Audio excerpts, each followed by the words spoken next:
Final da Champions League e o PSG venceu o primeiro jogo contra o Arsenal, dá o primeiro passo rumo à final.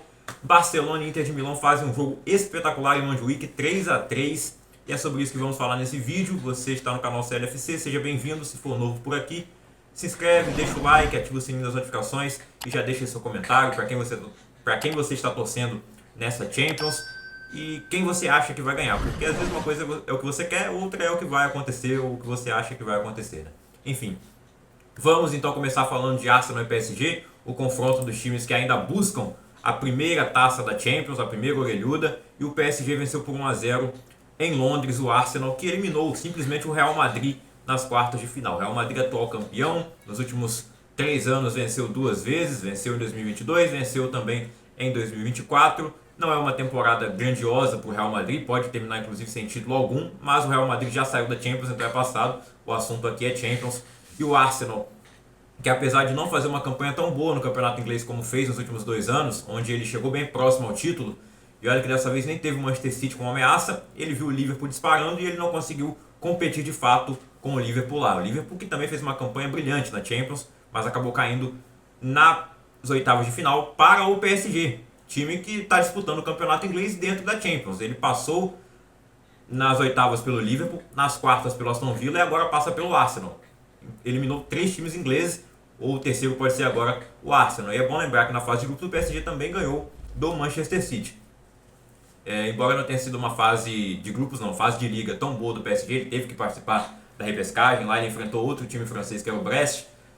Eles ganharam do City lá, o City também teve que jogar a repescagem, perdeu para o Real Madrid, enquanto o Arsenal teve uma das melhores campanhas da primeira fase. É algo bem polêmico nessa temporada, desse novo formato da Champions League, a UEFA acabou permitindo que acontecesse isso, do time que teve a melhor campanha na primeira fase acabar decidindo fora de casa, como aconteceu com o Arsenal já nas quartas contra o Real Madrid. Eles se classificaram do mesmo jeito, ganharam em casa e fora, e agora acontece de novo na semifinal dos dois lados. O Arsenal teve uma campanha bem melhor que o PSG na primeira fase. Chega agora no mata-mata, o Arsenal vai decidir fora de casa, o PSG decide em casa. A mesma coisa do outro lado, o Barcelona teve uma campanha melhor que a da Inter, mas a campanha da Inter, pelo menos ela se classificou entre os 8 primeiros. Ficou em terceiro lugar, inclusive, teve a melhor defesa da primeira fase, tomou apenas 1 gol na primeira fase, depois sofreu 2 no mata-mata, e esse foi o jogo que a Inter mais levou gols na Champions. Levou o número que eles tinham levado até então, em todos os jogos. Em um jogo eles levaram a mesma quantidade, 3 gols do Barcelona. Mas enfim, a gente ainda está falando de Arsenal e PSG. O jogo foi decidido bem no começo, com o Dembélé abriu o placar e foi o único gol da partida. Grande jogada do Kvaratskhelia pela ponta esquerda, a contratação que o PSG fez em janeiro e já se adaptou usando a camisa 7 que era do Mbappé.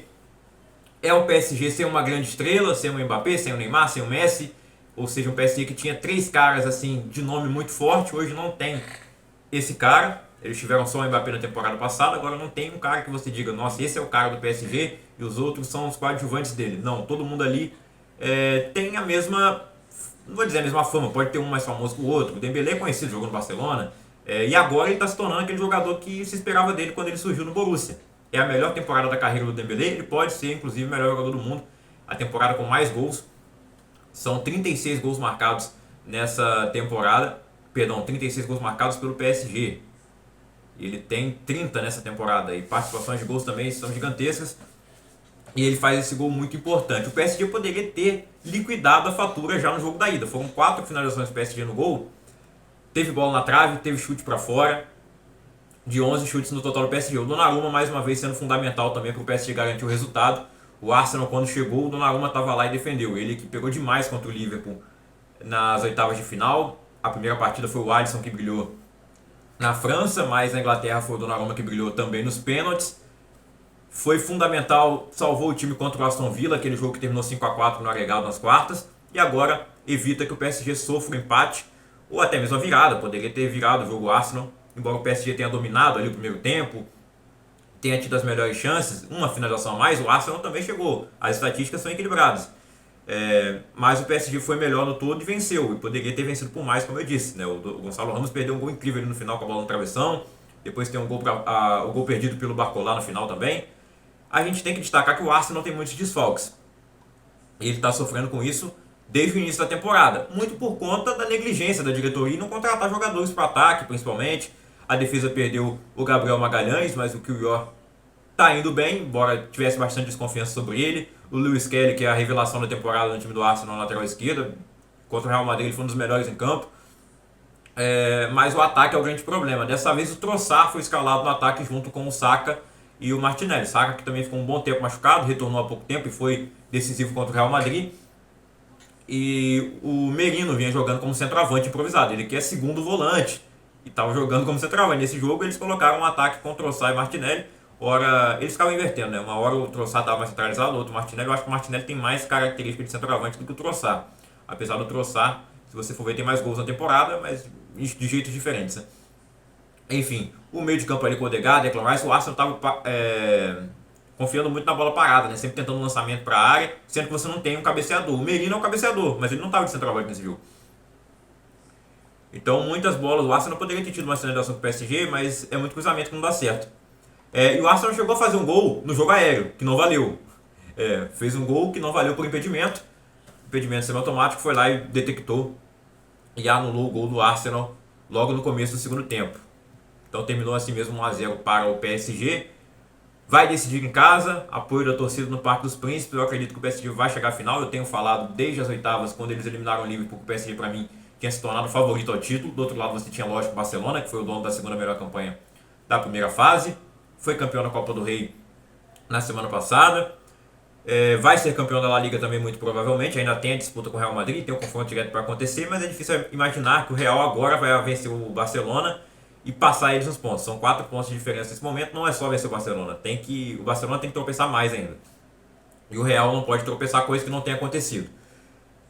Falando agora de Barça e Inter, então 3 a 3, um jogo espetacular em Montjuic, no estádio Olímpico de Montjuic.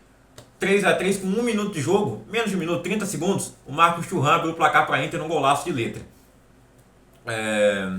Marcos Thuram fazendo grande temporada, um dos artilheiros do campeonato italiano.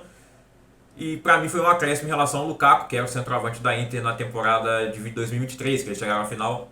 O Lukaku perdeu muito gol naquela final, inclusive. Eu acho que o Thuram hoje é mais jogador que o Lukaku e talvez tenha uma carreira mais grandiosa, né? O pai do Marcos Thuram, o Lilian Thuram, jogou no Barcelona. Então eles até comentaram ali na transmissão, né? A lei do ex hereditária, funciona também a lei do ex hereditária, porque o pai do cara jogou no Barcelona, o filho dele vai lá e faz gol e castiga o Barcelona logo no comecinho do jogo. E aos 21 minutos o Dumfries já fez 2 a 0 para a Inter, com o Thuram participando da jogada. Ele ajeita de cabeça, o Dumfries faz um belo gol de voleio. Era defensável, o Chelsea poderia ter defendido essa bola. Eu tinha visto um gol no Brasileirão Feminino, acho, domingo, estava vendo no Fantástico, aí eu falei, essa bola era defensável, o goleiro homem pegaria. A gente sabe a diferença de impulsão das goleiras e dos goleiros. E foi uma bola parecida e o Chelsea não pegou. Eu acho que o Ter Stegen defenderia. O Chelsea teve bons momentos na temporada, mas muitos momentos também que ele prejudicou. O Barcelona não chegou a prejudicar, porque o Barcelona ganhou mesmo assim. O ataque está funcionando muito bem quando a defesa vacila. Então sai o gol do Dumfries, que foi eleito melhor em campo, marcou 2 gols e conseguiu segurar ali o lado esquerdo do Barcelona, o lado esquerdo de ataque, com o Rafinha. O outro lado, o Yamal estava imparável, poderia também ser o melhor jogador em campo. Eu teria dado o prêmio para o Yamal, mas para o Dumfries também foi justo. O Yamal faz o primeiro gol do Barcelona aos 24 minutos e ele dá assistência para o gol do Ferran Torres. Ferran Torres que vai suprindo bem a ausência do Lewandowski, está machucado. Não jogou a final da Copa do Rei, o Ferran estava lá, fez gol, foi o artilheiro do Barcelona no título da Copa do Rei. Marca o gol de empate. No segundo tempo, o Barcelona chega a virar, a Inter volta à frente do placar com mais um gol do Dumfries, e aí o Barcelona empata de novo num chutaço do Rafinha de fora da área, a bola vai no travessão e volta nas costas do Yann Sommer, um azar para ele, e aí o gol é acreditado contra para o goleiro suíço. É triste no negócio, né? O cara foi bem até na jogada, tipo, se fosse no gol ele não ia defender, né? Foi no travessão, foi muito no ângulo, infelizmente ela bate nas costas dele e entra. E o gol não é considerado por Rafinha, mas ele participa do gol de qualquer maneira. E ele bateu o recorde do Messi e do Neymar. E igualou o recorde do Cristiano Ronaldo em participação para gols em uma Champions League. O recorde do Neymar, no caso, era de brasileiro com mais participação para gols. E, no geral, também o Neymar tinha uma boa participação ali junto com o Messi. E agora ele está igualado com o Cristiano Ronaldo, que participou para 21 gols na temporada 13-14, quando o Real Madrid foi campeão com o Ancelotti pela primeira vez. E foi a primeira vez também que o Cristiano ganhou Champions com o Real.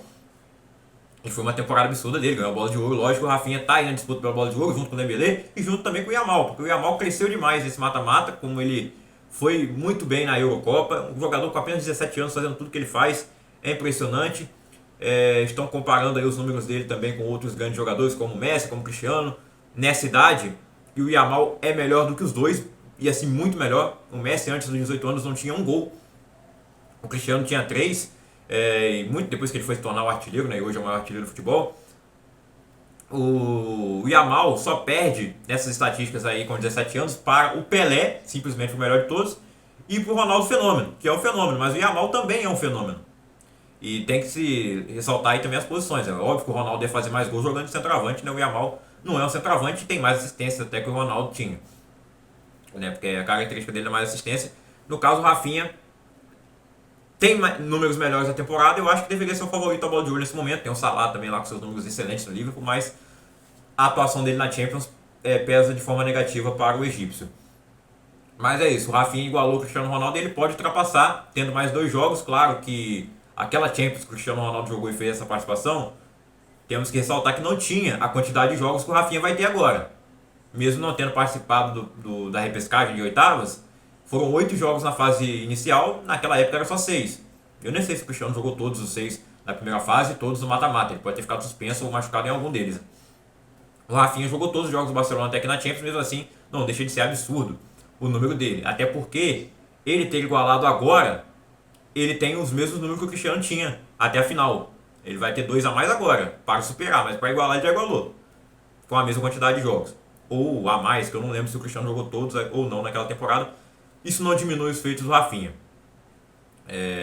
Muitos brasileiros não gostam dele, e aquela declaração lá com o Romário sobre o jogo da Argentina piorou um pouco essa situação, mas quem está vendo a temporada do Barcelona sabe que o Rafinha é um grande jogador, viu como ele evoluiu, e ele pode agregar assim nessa seleção brasileira se tiver um treinador que faça essa seleção jogar, né? E eu acho que ele vem jogando bem na seleção, apesar daquele jogo ali com a Argentina, ninguém jogou bem, né? E aí ele ficou muito marcado pelas falas e ele realmente não conseguiu fazer nada naquela partida. Mas ele foi bem nesse jogo, o gol não foi pra ele, mas ele participa do gol. E o gol do Yamal não é assistência dele, é assistência dele. O gol do Yamal é assistência dele, o gol do Ferran é assistência do Yamal, isso aí. E o gol contra é assistência do Rafinha também, né? Se não é gol dele, é assistência. No Bomba Pet, lá no Ineleven, você chutava na trave e o outro fazia o gol, era assistência, né? Por gol a favor. Se é gol contra, já não dá pra considerar assistência ou não. Na estatística não entra, né? Só para destacar as estatísticas aqui de Barcelona e Inter, falei de PSG e Arsenal. O Barcelona teve muito mais finalizações, é um time muito mais ofensivo, é o melhor ataque do mundo hoje, inclusive, mais um feito que esse time fez foi superar o número de gols marcados lá na temporada de 14-15 do Trio MSN. Esse time já tem mais gols marcados e mesmo sem o Lewandowski continua... E olha que o Lewandowski nem é o melhor Lewandowski que já teve, né? A idade está chegando para ele também, mas ele ainda tem números excelentes e acho que pode ser considerado sim na briga pela bola de ouro. Mas eu acho que ele acaba correndo mais atrás do Yamal e do Rafinha, até pelas lesões. E por ele ter tido os números melhores no passado também. Bom, foram 19 finalizações do Barcelona contra 7 da Inter.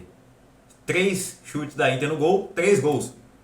9 chutes do Barcelona, 3 gols. Ian Sommer é um ótimo goleiro também. Teve a bola do Yamal que foi no travessão, cara, ia ser um golaço. Ia virar o jogo ali.